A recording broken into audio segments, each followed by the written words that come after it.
Alright guys, so in this video we're going to do a few things. First thing we'll do is take a look at the create option in our program. So we're going to see how it works step by step, and we're going to see how the password gets created step by step. And then after that I'll see about all the requirements for the create task. We'll see if our program meets all the requirements, and then if it doesn't, we'll make some changes to make sure it does meet the requirements. So let's start by seeing how the create option works, and I'm going to do that using the debugger. So I started our program and it's asked me what I wanted to do. So I'm typing in create and I'm going to hit enter. So now we can see our variables on the side in the debugger, this area right here. All right. So our current variable is user choice, seeing what the users typed in, and our condition was triggered. So the user I typed in create, so this condition in line 31 was triggered, and now we're inside that conditional body, right? So the next thing is that it'll ask for the platform. So I'll say it is for Reddit, and then now it'll ask me how many uppercase letters I want. I'll say 5. It'll ask me how many lowercase I want. I'll say 3. Then next it'll say how many numbers I want. I'll put 2 numbers. And then how many special characters do I want? I'll put 2 of those as well. And you can see line by line how it's moving, right? So far it's gathered a few pieces of info. It has lower count, which is 3. I typed that right here. It has number count, which is 2. Type that right there. It has special count, which is also 2. And then it has upper count, which is 5. Alright, so next thing it's doing is line 38. You can see where it's highlighted blue, line 38. So now that we've gathered all that information, the platform, how many uppercase letters we want, how many lowercase letters we want, how many numbers and how many characters we want, now it's going to call the function makePassword, and it will give that function all that information, and the function will use that information to make a password for us. So let's see what happens next. Alright, so as you can see, now we're inside the function and we're on line 8, so we're importing the random module. All that means is that we're going to have access to the random functions. Next we see the uppercase letter list, then the lowercase letter list, the numbers list. Alright, so now we see symbols. So now we can see all the variables so far. We have a list containing the lowercase letters. We have our lowercase count, which is all passed into the function. Number count, which was passed into the function. The numbers list. The platform, which was passed into the function as a parameter. We have the random module, which has all the random functions in it. Special count, which was passed into the function through the parameter list. Our symbols list, our uppercase letters list, and finally our uppercase count. And then next we'll see password. Password is a blank string, empty string. So now this is the interesting part. So look at what password is right now. Look at this variable password on the left side, right? So password right now is an empty string, and uppercase count is 5. So what that means is that it's going to select 5 random letters from this list. So let's see how that works. So we're going to step into the for loop. All right, so it'll select a random letter from that list, and you can see password is now L. So it selected a random uppercase letter and then added it to the password. And now we're doing it one more time because we're going to add it 5 times. And now password is LS. One more time, LSG, LSGE, LSGEO. And now that's 5 uppercase letters, 1, 2, 3, 4, 5. So now we'll move on to the next list, lowercase count. So lowercase count is 3, so we're going to add 3 lowercase letters. And you can see our password now. LSGEO and a lowercase u. And now it's LSGEO, lowercase u, lowercase I. So we've added 2 lowercase letters randomly. And our final lowercase letter is a H. And that's 3, so we can move on now. So now we're going to add the numbers, and our number count is 2, so we're going to add 2 numbers. And now our password is LSGEOUIH0. And now it's LSGEOUIH01. And that's 2 numbers, so we're done there. Now we're adding our special characters. And if you see, you can see right here, special count is equal to 2.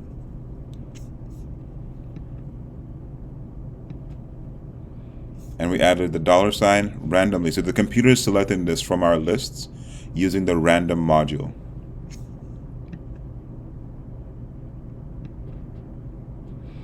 And now we've selected 2 symbols, the $ and the exclamation mark. And now we can move on. So now we're in line 24, so we should be seeing an output. And yeah, it shows us right there. Your password for Reddit is the password that was generated. And the next thing it will do is save that password inside our user password dictionary.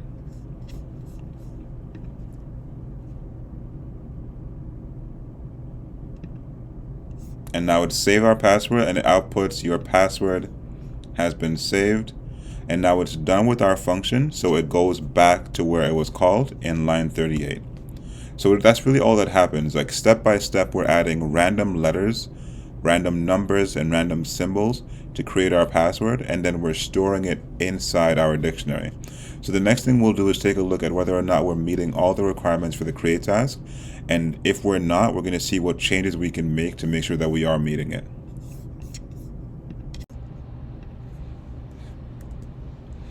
Alright guys, so in this part of our video, we're going to see if our program code currently meets the requirements for the create task.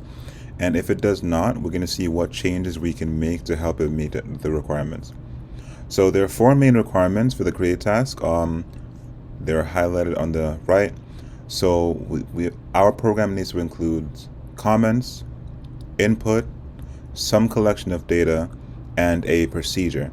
Now the procedure has its own set of requirements, so we're going to focus on the first 3 first, and then we're going to go from there. So as is, our program does not include comments, so I'll do that last. Comments are pretty straightforward. Comments are just a chance for you to explain what is happening in your program. So on the left of my screen, I'll show you an example of how to make comments. So from line 16 all the way to line 24, it is randomly adding uppercase letters, lowercase letters, numbers, and special counts to the password. So I can say randomly adds uppercase letters from the upper list. Because that's what's happening, right? It's choosing a random letter from the upper letters list and adding it to the password, right? And I can do the same thing for lowercase. I can say randomly adds lowercase letters from the lower letters list. And to be a little bit clearer, I can say the amount added is equal to uppercase count. Same thing for lowercase. I can say the amount added is equal to lower. And I can do the same thing for number count and special count. And I can add more explanation as possible. However much explanation I think is necessary to make it clear what my program is doing at every step. That's what I would use comments to do. So that would take care of our comments requirements. You can never have too many. Well, actually you can, but for the create task, keep in mind that the person grading your program does not know you and will not see your code beforehand. So as much as possible and as much as you think is necessary, add them to your program. The next thing is input, and we definitely have input. So in line 33, we actually use it to choose either to create, store, or check a password, and that is input. So input can either come from the input function or from files. So that satisfies that requirement. And then the next thing is a collection of data. So a collection of data includes lists and dictionaries. And in line 1, we have our dictionary. So that takes care of our collection of data. But we also have lists inside our function. The only reason why I would list user passwords as my collection of data is that user passwords is more pivotal to our program working. User password is where we store all of our passwords. So without this, our program could not work. And without the other list, like our program could work. It would be a little bit inefficient, but it still could work. So the main collection of data here is our dictionary. So I would list this when answering the questions. Now the last piece is the procedure. So everything is pretty straightforward. Comments are explained well here. Input is explained. Collection of data is also explained. We tell you that they are either lists or dictionaries. But the one that's a bit more complicated is the procedure. So the procedure has a few requirements. It needs to have one or more parameters. So the procedure we have right now is make password, and it does have one or more parameters. It has 1, 2, 3, 4, 5 parameters, right? So that satisfies that requirement. It says some form of output must be created based on the input sent to the procedure. So the input sent to the procedure comes from the parameters, right? And we need to output something based on that. So our program right now, it takes these inputs and it creates a password, and then it outputs that password. It also stores that password.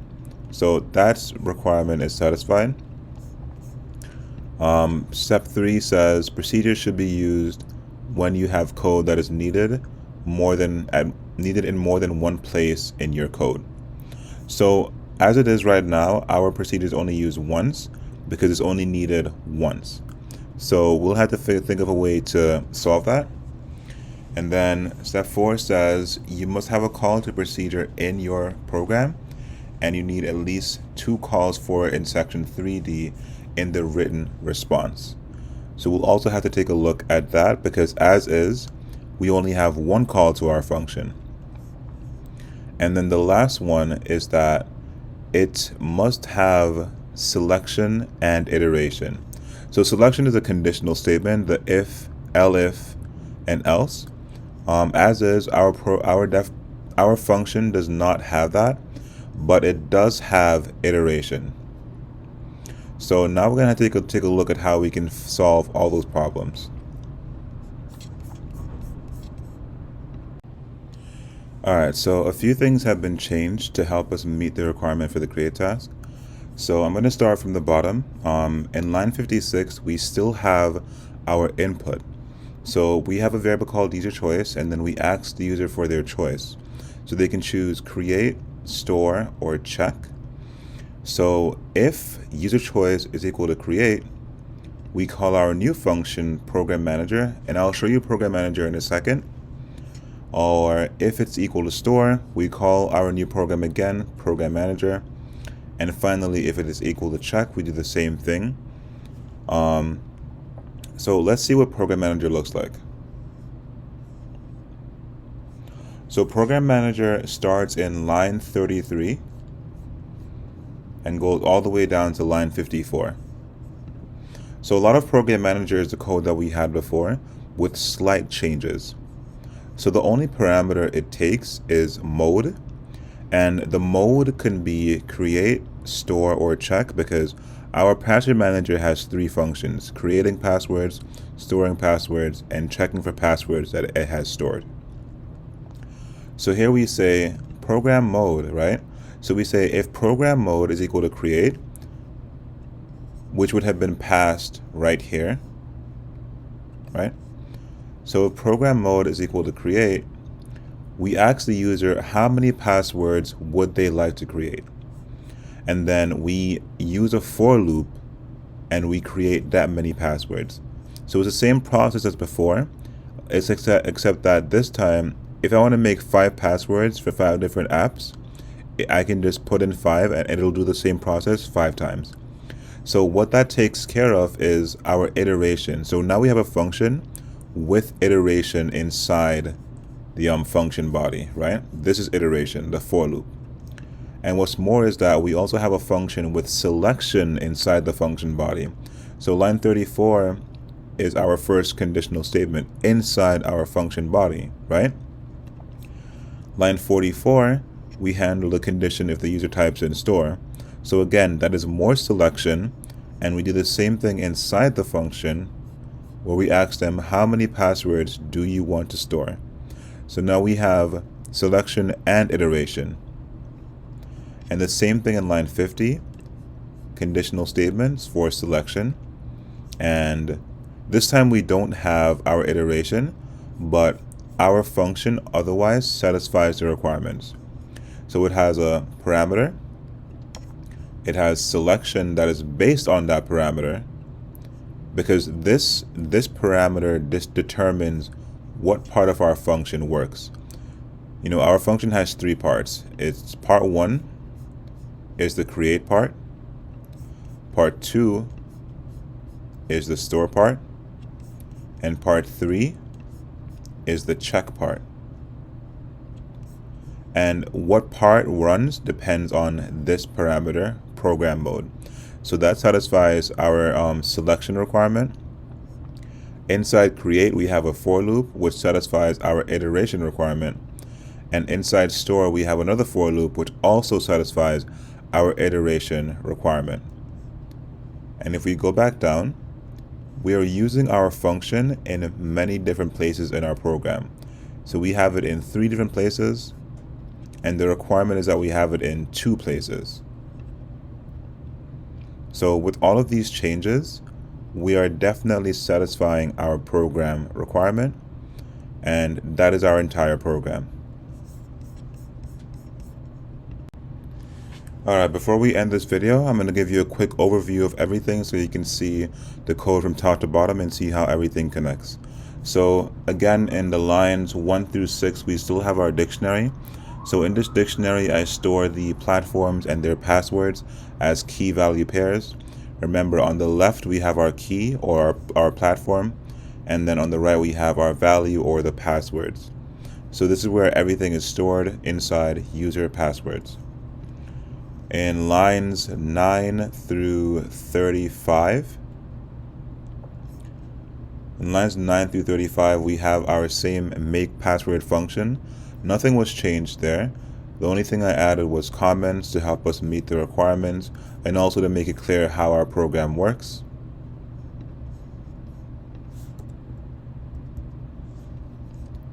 And then in lines 40 all the way down to 61, I have our program manager function.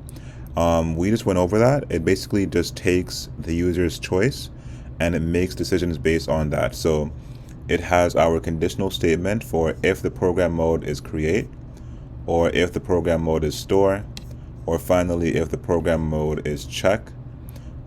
Based on what that is, it runs different parts of the code. So if the program mode is check, it will run this code. If the program mode is store, it will run this code. And finally, if the program mode is create, it will run this code.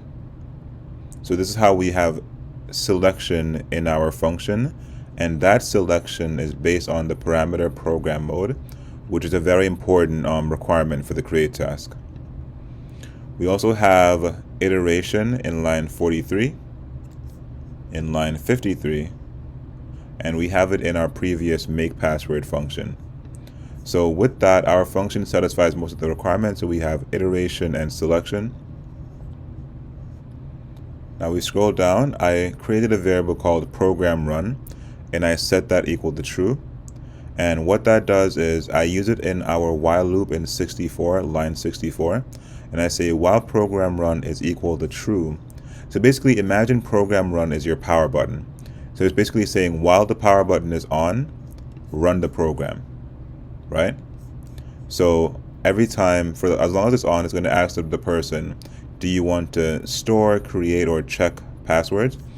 I also added a final option for quit. So if the person types in quit, then it will change program run to false, and then the program will end. But everything else is the same.